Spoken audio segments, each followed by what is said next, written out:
AudioLink XT can be used as a remote telecoil to pick up signals from neck loops and induction loop systems to stream the sound to your audio processor. Switch on AudioLink XT. Press the telecoil button. AudioLink XT is now streaming to your paired audio processor.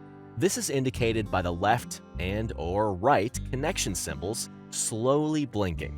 To exit remote telecoil mode, press the telecoil button again. When using the remote telecoil, we recommend having AudioLink XT in an upright position to ensure a stable connection.